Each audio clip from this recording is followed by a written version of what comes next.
In a sense, as expected for Uttar Pradesh, 7 phases moving from west to east like last time. And also, Alok, even before the Election Commission's announcements, political parties had already started to call off some of their rallies and events, the Congress, even Chief Minister Yogi Adityanath. So would they be on board by and large with these restrictions? Well, good evening, Sanket and Vasu. Let me first start by thanking you for sending me this text message that you have volunteered to cover 6 phases of this election exclusively, leaving just one to me. So thank you so much for that. No, I'm covering Goa. I've already bagged the Goa elections. So. Can you please send Sanket here? Yes. Yeah, sure. Anyway, I would love to. So, yeah, I think the politicians more or less have been on board. Just before the elections were announced, Priyanka Gandhi Vadra, in fact, did a Facebook Live for about 30 minutes, starting 2 to 2:30 p.m., where she again, the focus was her party's women-centric campaign in Uttar Pradesh. The Samajwadi Party also, Akhilesh Yadav, has not held a bigger yatra. His yatras have attracted huge crowds, Vasu, and you are first-hand witness to that. And a yatra of that nature has not happened in the last 3-4 days. In fact, tomorrow he was scheduled to hold one such yatra, but I think that has been called off for now. The BJP has also not held any bigger rally for the past 4-5 days in Uttar Pradesh. The Chief Minister has been going to these events. For instance, the government had been distributing smartphones and laptops, and 2 of the places where he did so in the last 48 hours were Gorakhpur and Ayodhya, interestingly. But now it remains to be seen, of course, with the model code of conduct kicking in, those government programs or those quasi-political events that we've been covering, they are going to stop. But yes, the worry over COVID is big in Uttar Pradesh too. It's a huge state, 403 seats. And one statistic that I think we may have overlooked in all of that was Uttar Pradesh's double vaccination rate. And that's just 52%. And for a large state like this, it is a worry because, yes, 90% people have got 1 dose of the vaccine. But we all know by experience that it is a double dose that matters when it comes to being protected against the coronavirus to some extent. And that rate is 52% here and 46% in Punjab, and I think even worse in Manipur.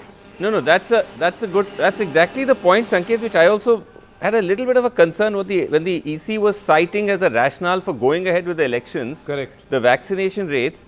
So Goa and Uttarakhand, yes, it's 95 and 83% both doses.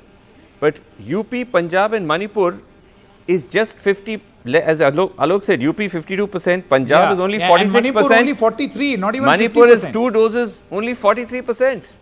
Yes, and I think the point that the Election Commission seems to be making is that they've asked and advised the chief secretaries to accelerate the vaccination and expedite the second dose. Now see, the election process is going to begin on the 10th of February. This is 1 month. So in 1 month, how can 52% become a sizable 80% or an 85%? It beats me.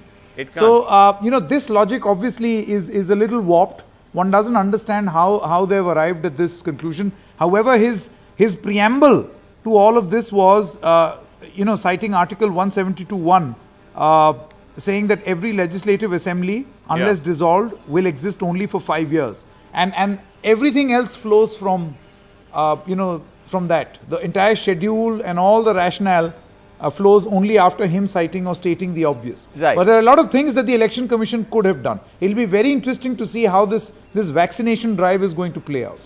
Yeah, so, as you said, it's impossible to accelerate a vaccination drive to such scale in such a short period of time. That's not going to happen. But certainly they can make sure that they crack down on this rule, this restriction they brought on rallies and road shows. That's going to be very important. So we'll have to see, how that plays out. And I think someone asked him, what is going to happen if somebody violates the law? What if they try to hold rallies?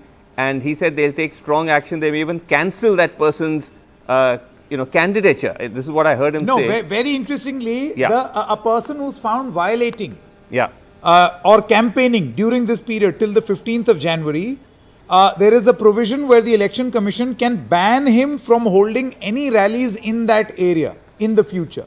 Yeah. That is one of the things that the Chief Election Commissioner said. Of course, what the punishment is going to be, that has not been elaborated in great detail. So we'll have to wait and see and maybe Yeah. get a response from the election commission on Very- what the punishment really is. Very true. Also, we already started seeing some tweets from some of the political parties and leaders. Let's start putting them up on the screen.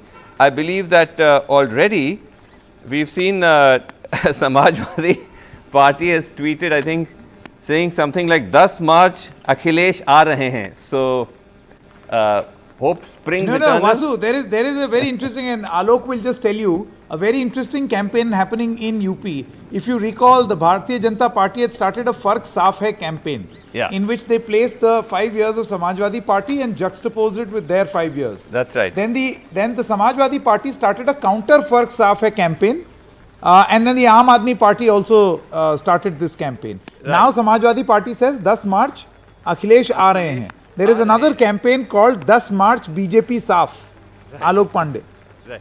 There are lots of, UP is known for these creative one-liners. We will wait to expect more.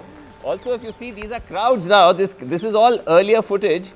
So this will have to be. This is how they'll have to. This is the first kind of sort of hint of the digital campaign, because he said there's going to be digital campaigning. So it'll have to be digital campaigns till the 15th, and they can only play videos of these crowds.